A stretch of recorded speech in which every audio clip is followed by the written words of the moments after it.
The protease. यह movie इसी साल अगस्त में रिलीज हुई थी, जिसकी IMDb रेटिंग 6.1 आउट ऑफ 10 है।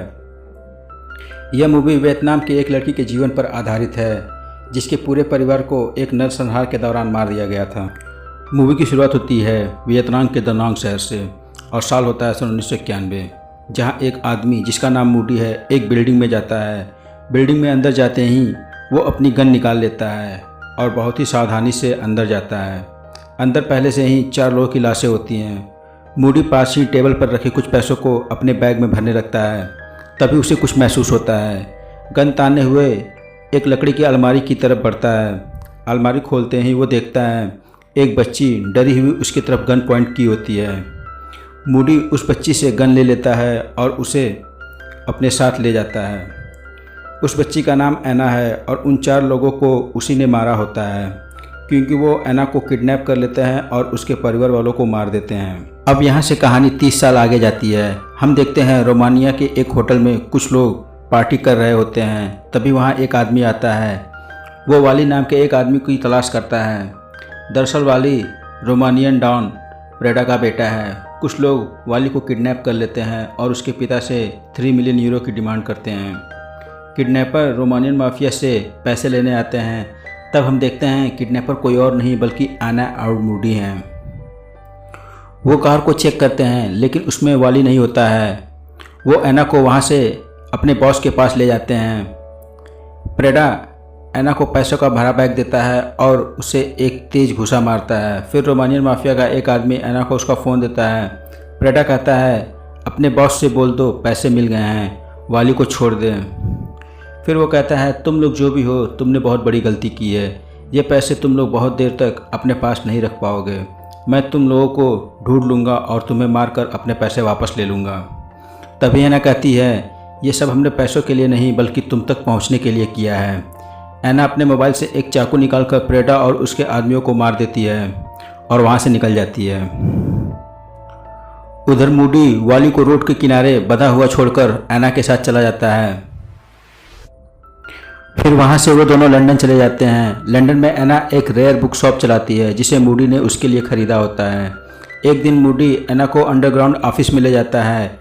वहाँ उसे एक पेपर देता है और कहता है ये लूकस हैस है, तुम इसके बारे में पता लगाओ। पिछली बार मैंने इसे 1998 में पेरिस में देखा था, उसके बाद इसका कोई पता नहीं है।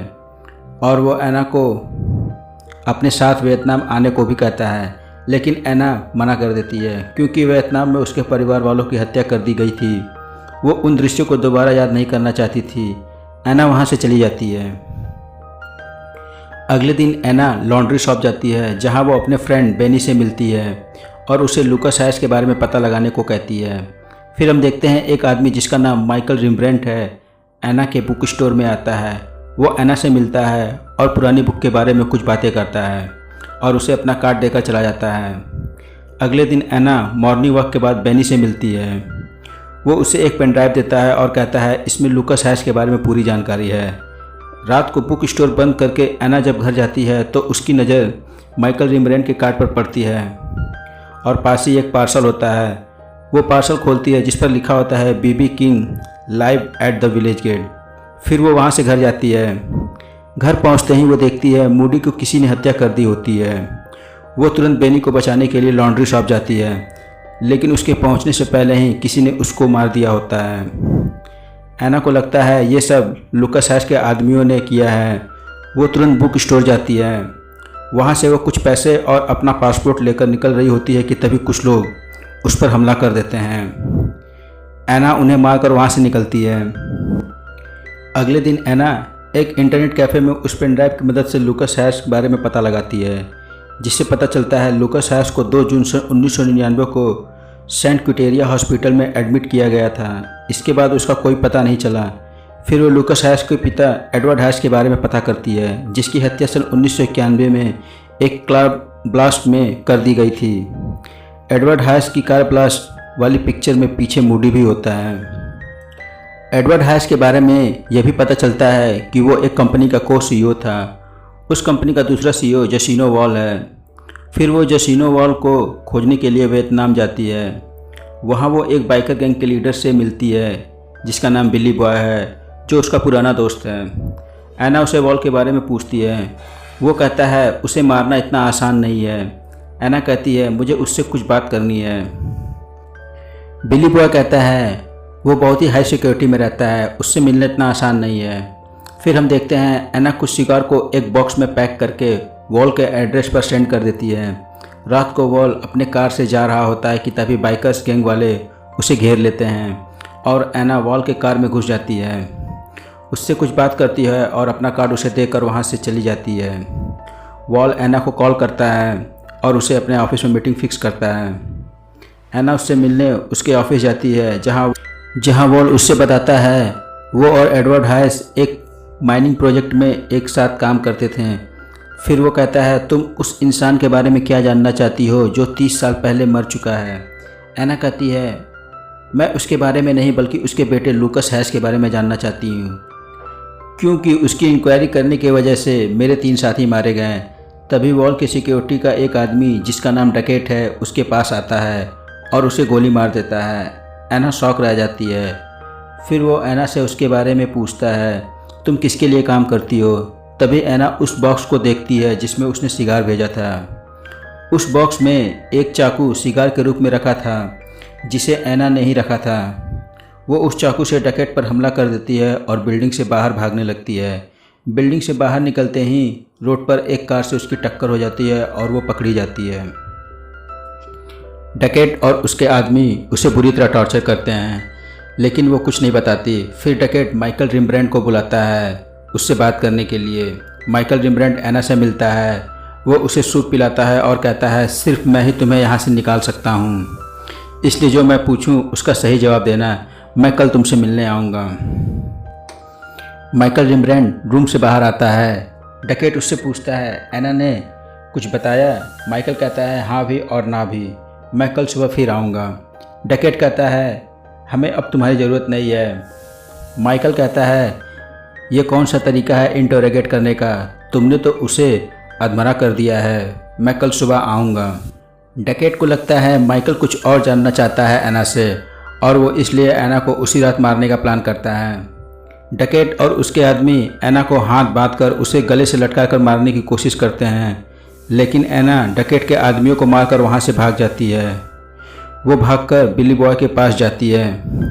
बिली उसे लड़ने जाने को कहता है क्योंकि ये जगह अब तुम्हारे लिए सेफ़ नहीं है। एना बिली को बताती है कि कैसे मूडी ने उसे बचपन में बचाया था और कहती है उसने मेरी जान नहीं बचाई बल्कि उसने मुझे एक नई लाइफ दी है। उसके बाद एना लूकस हैस का पता लगाने सेंट क्यूटेरिया हॉस्पिटल जाती है जहां वो लूकस हैस को देखती है लेकिन वो क्रिश्चियन नाम से एडमिट हुआ रहता है। वो कुछ बोल सुन नहीं पाता। एना हॉस्पिटल से निकल रही होती है कि तभी माइकल रिम्ब्रेंट का कॉल आ जाता है। वो उससे एक मीटिंग फिक्स करता है।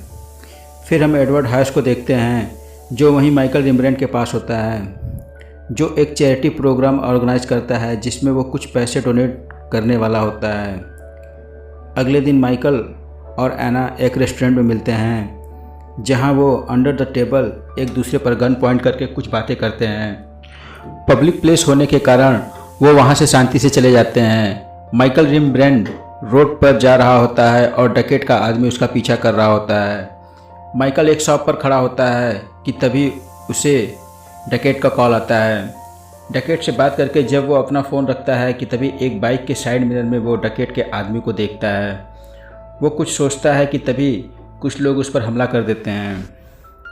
माइकल उन सब को मार देता है और भीड़ में डकैत के आदमी को मैनिपुलेट करके वहाँ से निकल जाता है।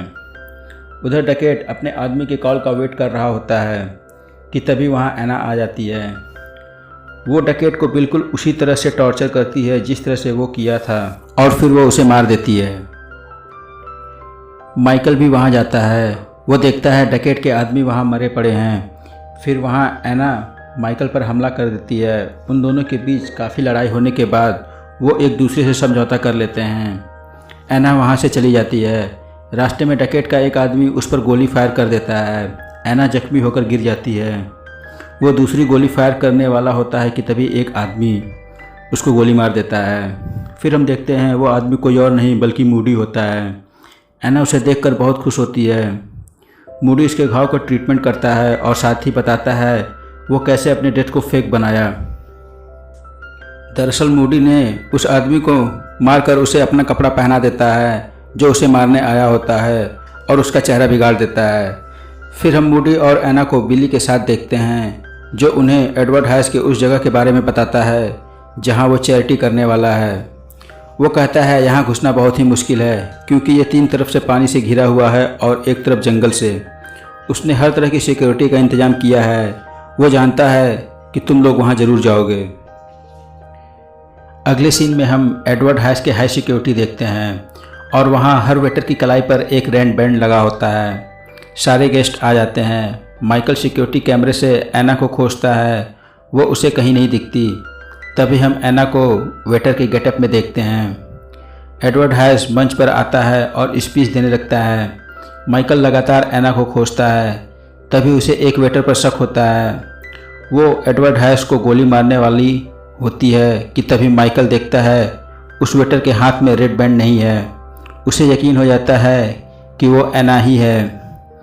एना की गोली मारने से पहले माइकल उस पर हमला कर देता है। वहाँ बहुत भगदड़ मच जाती है। एडवर्ड हाइस को तुरंत बंकर में ले जाया जाता है। उधर एना जख्मी हालत में वहाँ से भागती है। उसे गोली लगी होती है। माइकल उसके पीछे जाता है। एडवर्ड हाइस कैमरे स्क्रीन में ये सब देख रहा होता है। तभी वहाँ मूडी आ जाता है। मूडी को जिंदा देख एडवर्ड हाइस शॉक रह जाता है।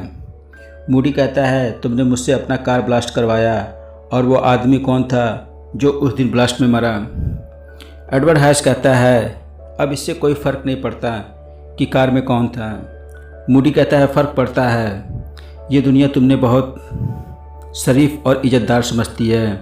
असल में तुमने बहुत सारे गलत काम किए हैं, किलिंग, सैरीन गैस और ह्यूमन ट्रैफिकिंग। एडवर्ड हाइस कहता है मैंने अपने मौत का नाटक इसलिए किया ताकि मेरे बाद लोग मेरे बेटे को परेशान नहीं करें। मूडी कहता है ये सब तुमने बस अपने लिए किया है। अगर तुम्हें अपने बेटे की फ़िक्र होती तो तुम उसे अपने पास रखते, ना कि हॉस्पिटल में। फिर एडवर्ड हाइस कहता है मुझे मारकर तुम यहाँ से बच के नहीं निकल सकते। मूडी जवाब देता है मेरा ऐसा इरादा भी नहीं है और साथ ही बम टेबल पर रखता है।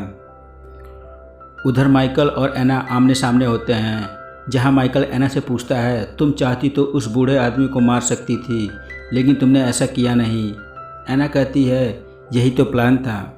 माइकल तुरंत बंकर की तरफ देखता है कि तभी एक तेज़ धमाका होता है और बंकर नष्ट हो जाता है। मूडी और हाइस मारे जाते हैं। एना वहाँ से भाग जाती है। वो उसी बिल्डिंग में जाती है जहाँ मूडी उससे पहली बार मिला होता है। वो माइकल को अपना लोकेशन सेंड करती है। फिर एना पुरानी यादों में खो जाती है और हम देखते हैं किस तरह एक नरसंहार में उसके पूरे परिवार को ख़त्म कर दिया जाता है और वो किस तरह उन 4 लोगों को मारती है। फिर माइकल वहाँ आ जाता है। वो आपस में कुछ बातें करते हैं। एना कहती है वो अब इस सब से थक चुकी है और उसे शांति चाहिए। माइकल कहता है हमारे साथ क्या हुआ था और हम कहाँ से आए हैं ये हम नहीं बदल सकते, लेकिन आगे क्या होगा हम बदल सकते हैं। एना पूछती है कैसे। तब माइकल उस पर गन तान देता है। एना भी उस पर गन तान देती है और गोलियाँ चलती हैं। फिर हम देखते हैं एना जख्मी हालात में बिल्डिंग से बाहर आती है और मूवी वहीं ख़त्म हो जाती है। दोस्तों अगर वीडियो अच्छी लगी हो तो लाइक करें, कमेंट करें और ऐसे ही और वीडियो देखने के लिए चैनल को सब्सक्राइब करें। मिलते हैं अगले वीडियो में। जय हिंद।